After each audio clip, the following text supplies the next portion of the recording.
ആൽഫയുടെ വണ്ടി ഒന്നിടിച്ചു. അതെന്താ പറ്റിയെന്ന് വെച്ചാൽ ഈ 3.5 മാസം കഴിഞ്ഞപ്പോൾ ആൽഫയ്ക്ക് ജോലി കിട്ടിയിട്ടില്ല. അപ്പോൾ ആൽഫ അറിയാതെ പറഞ്ഞു, കൃപാസനം തട്ടിപ്പായിരിക്കുമോ? കണ്ട സംഭവമാണ്. ഒരാൾ വെച്ചിരിക്കുന്ന സംഭവം ഒരു വെച്ച് നിയോഗം അവർ നടന്നില്ലെങ്കിൽ അവരനുഷ്ഠിച്ച കാര്യങ്ങളെല്ലാം തട്ടിപ്പാണെന്ന് അവർ തന്നെ പറയുകയാണ്. അവരനുഷ്ഠിച്ചിരുന്ന നിശ്ചിതമായി നിരീക്ഷിച്ച് അനുഷ്ഠിച്ച കാര്യങ്ങളെല്ലാം. നിങ്ങൾക്കൊരു കാര്യം അറിയാമല്ലോ. എന്താണ് അറിയാവുന്നത്? കൃപാസനത്തിൽ സ്വന്തമായി ഒരു ആധ്യാത്മികതയില്ല. സ്വന്തമായ ആധ്യാത്മികതയിൽ സുവിശേഷ വിഹിതമായ ആധ്യാത്മികതയെ മരിയനൈസ് ചെയ്തിരിക്കുകയാണ് ഇവിടെ. എന്തു കഴിഞ്ഞാൽ സുവിശേഷം ആദ്യം വചനം സ്വീകരിച്ചത് അമ്മയാണ്. വചനത്തെ വയറ്റിട്ട് വളർത്തിയത് അമ്മയാണ്. വചനത്തെ പ്രസവിച്ച് വീട്ടിൽ നിർത്തി വളർത്തിയത് അമ്മയാണ്. വചനത്തെ പിതാവിൻ്റെ തിരുവിഷ്ടപ്രകാരം ലോകത്തിൻ്റെ പാപത്തിന് പരിഹാരമായി കയ്യേൽപ്പിച്ച് കൊടുത്തിട്ട് ആ കുരിശിൻ്റെ ചുവട്ടിൽ നിന്നത് അമ്മയാണ്.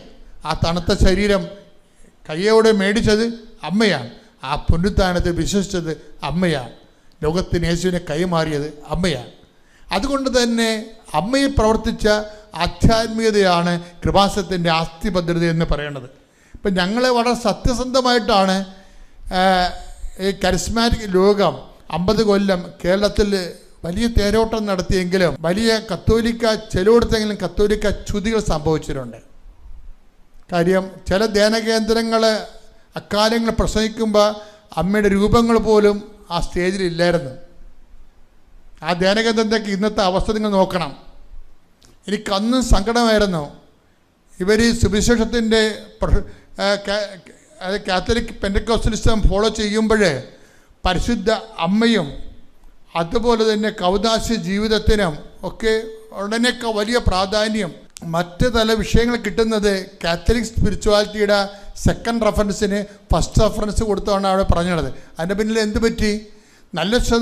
കുറേ അധികം ആൾക്കാരെ സഭ വിട്ടുപോകാനുള്ള കാരണങ്ങളിൽ ഒന്ന് അത് തന്നെയാണ്. വേറെ പ്രശ്നമൊന്നുമില്ല. കാര്യം എന്താണ്? കത്തോലിക്ക ഐഡൻറ്റിറ്റിയായ പരിശുദ്ധ അമ്മയെയും കത്തോലിക്ക ഐഡൻറ്റിറ്റിയായ പരിശുദ്ധ കുർബാനയെയും ഹൈലൈറ്റ് ചെയ്യാൻ അങ്ങനെയുള്ള പ്രസ്ഥാനങ്ങൾ ചിലർക്ക് കഴിഞ്ഞില്ല. എല്ലാവർക്കും കഴിഞ്ഞില്ലെന്നല്ല, ചിലർക്ക് മാന്യമായി കഴിഞ്ഞിട്ടുണ്ട്, ചിലർക്ക് അതിനകത്ത് പരാജയപ്പെട്ടിട്ടുണ്ട്. അപ്പോൾ അതുകൊണ്ട് തന്നെ എന്ത് പറ്റും? കേരള സഭയ്ക്ക് ആ കാലങ്ങളിൽ ഒരു വളർച്ച ഉണ്ടായി. ചില സമയത്ത് കുറേ അംഗങ്ങൾ വിട്ടുപോവുകയും ചെയ്തു. ഇതിൻ്റെ ഒരു തിരിച്ചുപിടിക്കാണ് ഇപ്പം നടക്കുന്നുകൊണ്ടിരിക്കുന്നത്. കേരളത്തിലെ ഒരു 10 കൊല്ലം കൂടി കഴിഞ്ഞാൽ ഉടമ്പെടുക്കാത്ത കുടുംബം കാണത്തില്ല. ആരെല്ലാം അമ്മയെ ഇവിടുന്ന് വിട്ടുപേക്ഷിച്ചിട്ടുണ്ടോ അവിടെ എല്ലാ ഹൃദയങ്ങളിലും കുടുംബങ്ങളിലും അമ്മയെ പ്രതിഷ്ഠിച്ച് മാത്രമേ കൃപാസനം പ്രത്യക്ഷീകരണത്തിൽ ദൈവം നിസ്തബ്ധനായി ഇരുന്നു കൊണ്ട് ചെയ്യുന്ന ഉറങ്ങാതിരുന്നുകൊണ്ട് ജാഗ്രതാ പ്രവർത്തനം അതാണ്. എന്താണ്?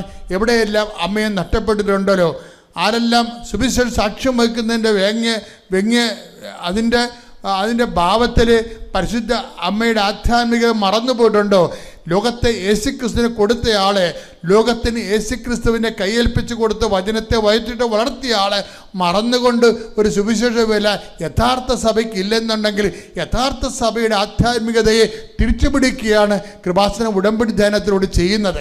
അതാണ് ഇതിൻ്റെ സത്യസന്ധത എന്ന് പറയണത്. അതുകൊണ്ട് തന്നെ ആൾക്കാർക്ക് വാരിക്കൊരു അനുഗ്രഹം കിട്ടുന്നതിന് 5 ദിവസത്തെ ധ്യാനം ആവശ്യമില്ല. ഒറ്റ ഉടമ്പടി എടുക്കാൻ തീരുമാനിക്കുമ്പോൾ തന്നെ ഇവർ പറയുന്ന അനുഗ്രഹം വീട്ടിൽ ദൈവം കൊണ്ടുവന്ന് കൊടുക്കുകയാണ്. ആ അനുഭവങ്ങളാണ് നമ്മൾ കേട്ടുകൊണ്ടിരിക്കുന്നത്. അതിന് ഏറ്റവും പ്രധാനപ്പെട്ട കാരണം എന്താണ്? നീ സുവിശേഷമാകണം. രണ്ടാമത്തെ പ്രധാനപ്പെട്ട കാര്യം എന്താണ്? നീ സുവിശേഷം ഏകണം. നിൻ്റെ ഓരോ ശ്വാസത്തിൽ ക്രിസ്തുവിനെ കൈമാറാൻ വേണ്ടി, ലോകത്തെ കയ്യേൽപ്പിക്കാൻ വേണ്ടി മരിയൻ മിഷൻ നിങ്ങൾ ഏറ്റെടുക്കുന്ന സ്ഥലത്ത് അതാണ് ക്രിസ്മസിന് ആധ്യാത്മികത എന്ന് പറയുമ്പോൾ ആ ആധ്യാത്മികത തട്ടിപ്പായിരിക്കുമെന്ന് സ്വയം കരുതണമെന്നുണ്ടെങ്കിൽ ആരും അവരോട് നേരത്തെ ഇങ്ങനെയുള്ള തെറ്റായ ഉപദേശങ്ങൾ കൊടുത്തിട്ട് അതിനവർ വശംവദയായി പോയത് കൊണ്ടാണ്. അങ്ങനെ വശംവദയായി പോയ ആൾക്കാർക്കാണ് പിന്നീട് ഉടമ്പടി എടുക്കുമ്പോൾ പമ്മലുണ്ടാകുന്നതിൻ്റെ കാരണം.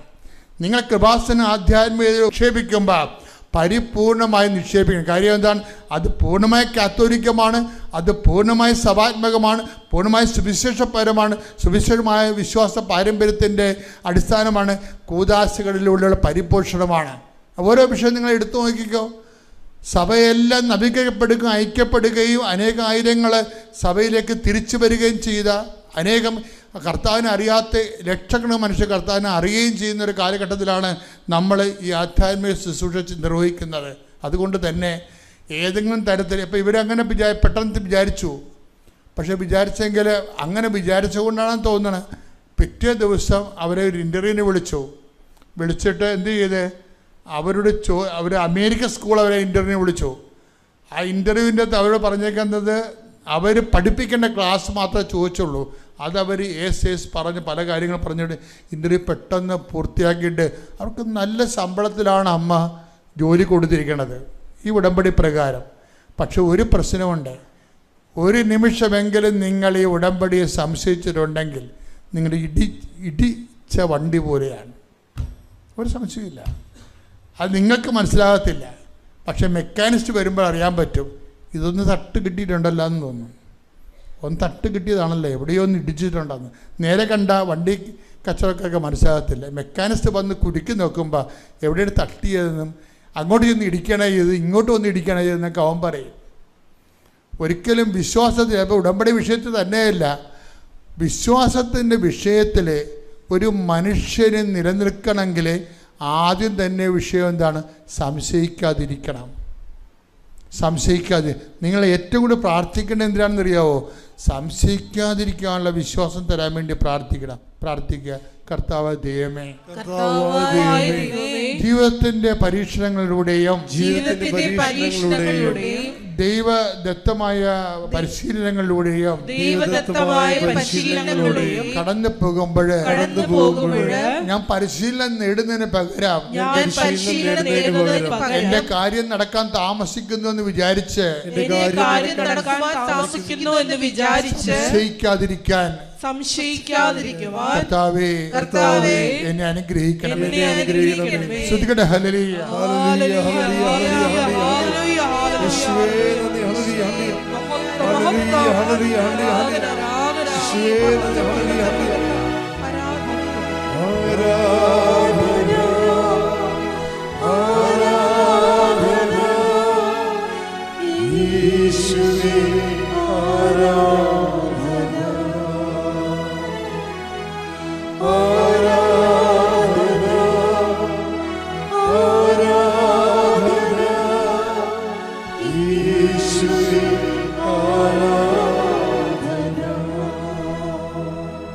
എൻ്റെ പേര് വാസന്തി. ഞാൻ കോട്ടയം ജില്ലയിൽ നിന്നും രാമൂർ എന്ന സ്ഥലത്തു നിന്ന് വരുന്നു. ഞാൻ ഉടമ്പടി എടുത്തത് 2022 ഒക്ടോബർ 4-ാം തീയതിയാണ്. ഞാൻ അത്യാവശ്യമായും ഏറ്റവും കൂടുതലായി നിയോഗത്തിൽ വെച്ചത് എൻ്റെ മോൻ്റെ കാര്യമാണ്. അവൻ ഓസ്ട്രേലിയയിൽ ജോലി ചെയ്യുന്നു. പക്ഷേ അവന് ജോലി അത്ര നന്നായിട്ട് ശരിയായില്ലായിരുന്നു. അപ്പോൾ എനിക്കത് ഭയങ്കര ബുദ്ധിമുട്ടായിരുന്നു. അപ്പോൾ ഞാൻ അമ്മയോട് ആശ്രയിച്ച് എൻ്റെ മകനൊരു ജോലി കൊടുക്കാൻ വേണ്ടി പ്രത്യേകം ഞാൻ നിയോഗത്തിൽ വെച്ചു.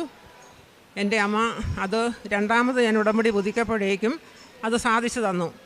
പിന്നെ അവർക്കൊരു വീടില്ലായിരുന്നു, അവർ വാടകയ്ക്ക് അവിടെ താമസിക്കുന്നു. അപ്പോൾ ഒത്തിരി ചിലവുകൾ കാര്യങ്ങളൊക്കെ വരുന്നു.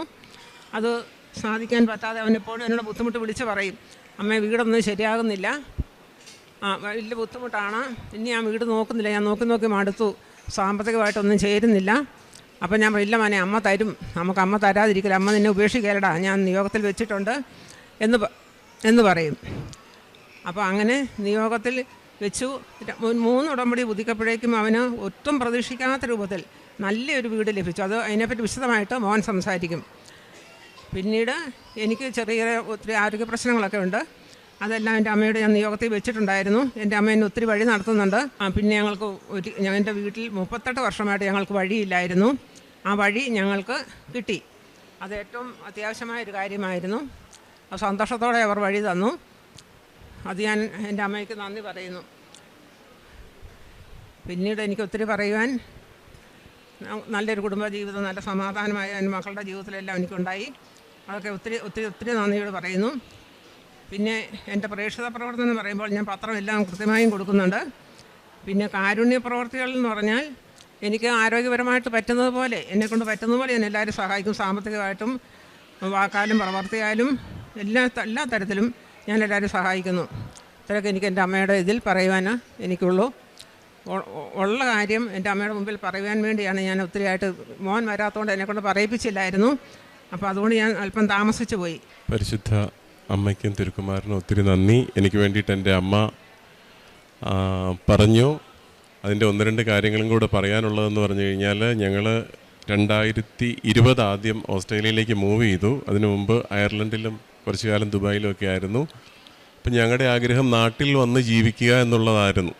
അപ്പോൾ ഇവിടെ 2-3 ചെറിയ സ്ഥലങ്ങളൊക്കെ മേടിച്ചിട്ടിരുന്നു.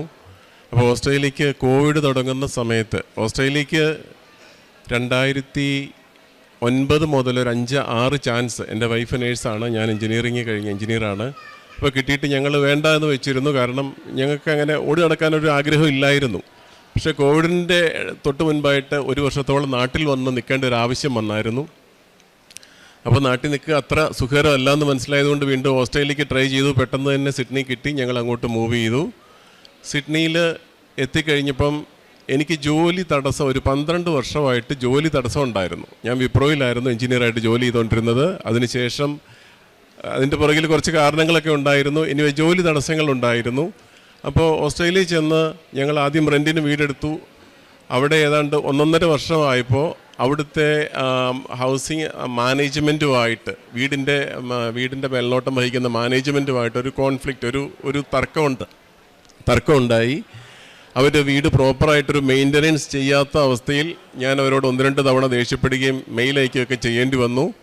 അപ്പോൾ എനിക്ക് ഒരു കാര്യം മനസ്സിലായി, അടുത്ത തവണ വീട് പുതുക്കി അവർ തരികയില്ല. അപ്പോൾ ഞാനത് അമ്മയോട് പറഞ്ഞിരുന്നു. വീട് നോക്കുമ്പോൾ ഞാൻ ക്യൂൻസ്ലാൻഡിൽ ബ്രിസ്ബൻ അടുത്ത് ഗോൾഡ് കോസ്റ്റ് എന്ന് പറയുന്ന സ്ഥലത്താണ്. വീട് വാടകയ്ക്ക് കിട്ടാൻ, വീട് വാങ്ങുവാനൊക്കെ ഒത്തിരി പ്രയാസമുള്ള ഒരു പ്രദേശമാണ്, ഒരു ടൂറിസ്റ്റ് കേന്ദ്രമാണ്. എൻ്റെ ഒരു സുഹൃത്തിന് വേണ്ടിയിട്ട് ഒരിക്കൽ വീട് നോക്കുമ്പോൾ 60 ഫാമിലീസ് വീടിന് വേണ്ടിയിട്ട് ക്യൂ നിൽക്കുവാണ്, വാടകയ്ക്ക് ഒരു വീടിന് വേണ്ടിയിട്ട്. അപ്പോൾ വാടകയ്ക്ക് കിട്ടാൻ പാടാണ്. വീട് വാങ്ങണമെങ്കിൽ കോവിഡിന് ശേഷം അവിടെ ഇരട്ടിയോളം വിലയിലേക്ക് പോയിരുന്നു. അപ്പം ഞാൻ പ്രോപ്പറായിട്ട് വർക്ക് ചെയ്യുന്നില്ല. അപ്പോൾ അങ്ങനെയുള്ള സമയത്ത് നമുക്ക് മോർഗേജ് കിട്ടുവാൻ പ്രയാസം. എൻ്റെ വിചാരം വൈഫിൻ്റെ സാലറിയിൽ എനിക്ക് ക്യാഷ്വലായിട്ട് ഞാൻ ജോലി ചെയ്യുന്നുണ്ടായിരുന്നു.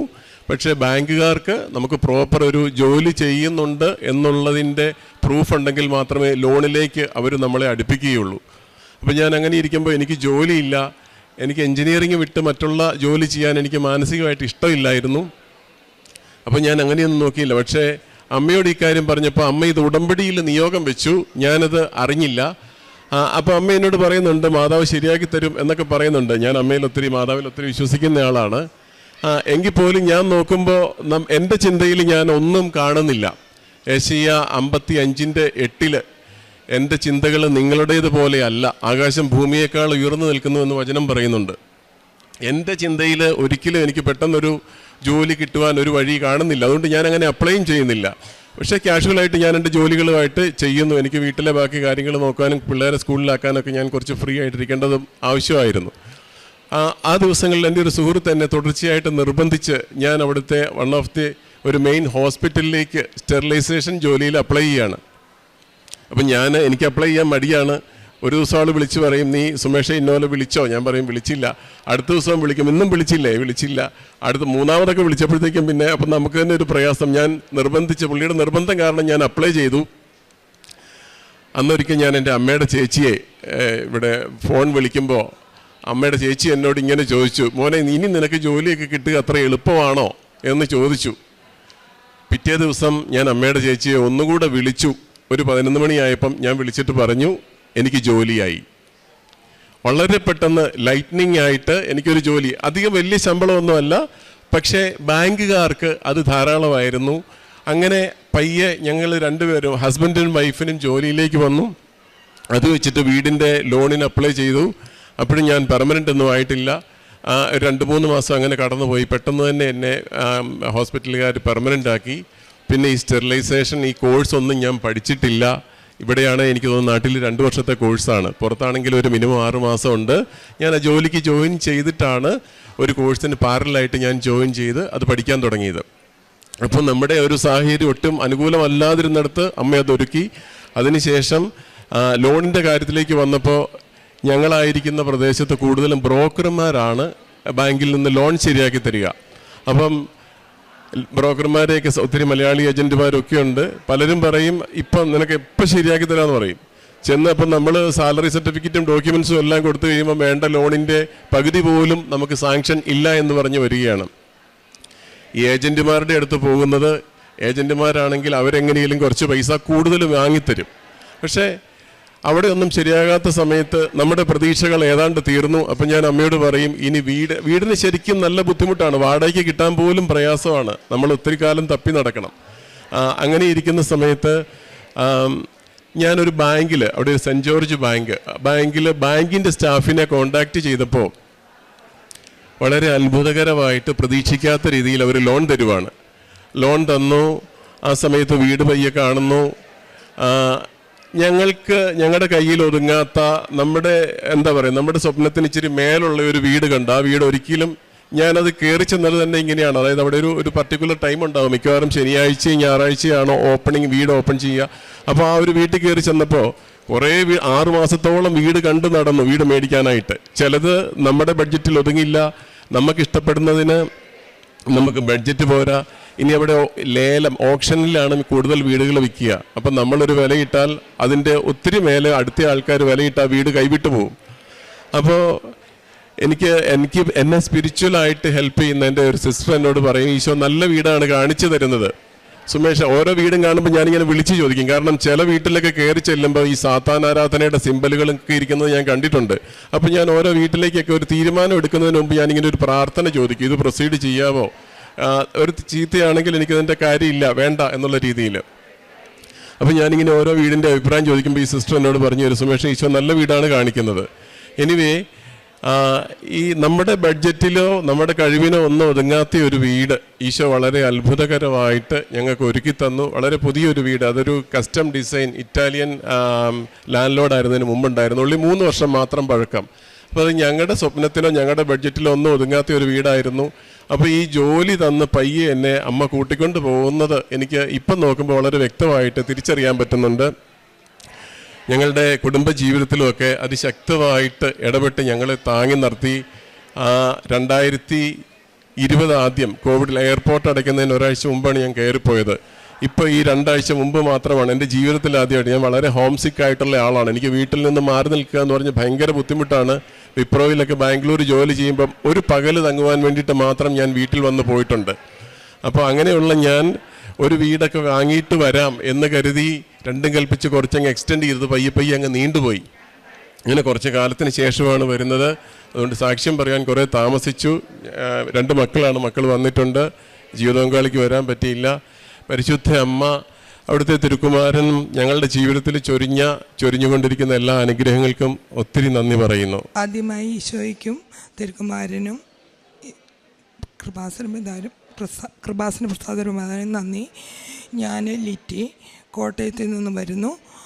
ഞാൻ റോമിൽ നേഴ്സായിട്ട് ജോലി ചെയ്യുന്നു. എനിക്ക് 2022 ഞാൻ ഓൺലൈൻ ഉടമ്പടി എടുത്തിരുന്നു. അതിനുശേഷം ഞാൻ 2024 ഉടമ്പടി പുതുക്കി. അങ്ങനെ എനിക്ക് മാതാവിൽ നിന്നും കിട്ടിയ അനുഗ്രഹങ്ങൾ പറയാനാണ് ഞാനിവിടെ വന്നിരിക്കുന്നത്. 2024 ജൂലൈയിൽ എനിക്ക് ബെൽപാൾസി എന്ന് പറഞ്ഞ ഒരു അസുഖമുണ്ടായി. അത് ഒരു സൈഡ് സ്ട്രോക്ക് പോലെ വരുന്നതാണ്, ഇടത്ത് സൈഡ്. അതായത് ചുണ്ട് കോടി ഒരു കണ്ണ് തുറന്നു പിടിയിരിക്കും. അത് ഞാൻ വീട്ടിൽ ഉച്ചയ്ക്ക് ഫുഡ് കഴിച്ചുകൊണ്ടിരിക്കുന്ന സമയത്താണ് എനിക്കത് വന്നത്. വായിലോട്ട് വെള്ളം ഒഴിക്കുമ്പോൾ അത് സൈഡിലോട്ട് പോകുന്നു, ഒരു കണ്ണ് തുറന്നു പിടിയിരിക്കുന്നു. ഞാൻ ഉടനെ തന്നെ കൃപാസന പ്രസാദന മാതാവിൻ്റെ തൈലം എൻ്റെ കണ്ണിൻ്റെ മുകളിലും ചുണ്ടിൻ്റെ സൈഡിലും എൻ്റെ കൈയുടെ ഒരു സൈഡ് ഒരു തളർച്ച പോലെയാണ് വന്നത്. ഞാൻ അവിടെയും തൂത്തു. ഞാൻ ഉടനെ മാതാവിൻ്റെ മുത്തുകുത്തി മാതാവിൻ്റെ പ്രത്യക്ഷീകരണ പ്രാർത്ഥന ഞാൻ ചൊല്ലി. ഉടനെ തന്നെ ആംബുലൻസ് വിളിച്ച് ഞാൻ ഹോസ്പിറ്റലിൽ പോയി. അപ്പോൾ അവർ പറഞ്ഞു ഇതൊരു സ്ട്രോക്കാണ്, നമുക്ക് എത്രയും പെട്ടെന്ന് സ്കാൻ ചെയ്യാമെന്ന് പറഞ്ഞു. ഞാൻ മാതാവിൻ്റെ ഉടമ്പടി കാശുരൂപം മുറുക്കെ കയ്യിൽ പിടിച്ച് ഞാൻ സ്കാനിങ് റൂമിൽ ചെന്നു. സ്കാനിങ് കഴിഞ്ഞു. എന്നെ ഒരു 2 മണിക്കൂർ കഴിഞ്ഞ് ഡോക്ടർ വിസിറ്റിങ്ങിന് വന്നപ്പം പറഞ്ഞു ഇയാൾക്ക് വന്നതൊരു സ്ട്രോക്കാണ് ലെഫ്റ്റ് സൈഡ്. അതുകൊണ്ട് ഇയാൾ എങ്ങനെയാണ് ഇതൊന്ന് രക്ഷപ്പെട്ടെന്ന് മനസ്സിലാകുന്നില്ലല്ലോ. ഇപ്പോൾ തനിക്ക് ഒട്ടനെ തന്നെ എൻ്റെ വായുടെ കോടലും കണ്ണിൻ്റെ ഇതിലും ആ ഡോക്ടർ പോയി കഴിഞ്ഞതിന് ശേഷം വീട്ടിൽ നിന്ന് പോയപ്പോൾ തന്നെ കുറച്ച് കുറഞ്ഞായിരുന്നു.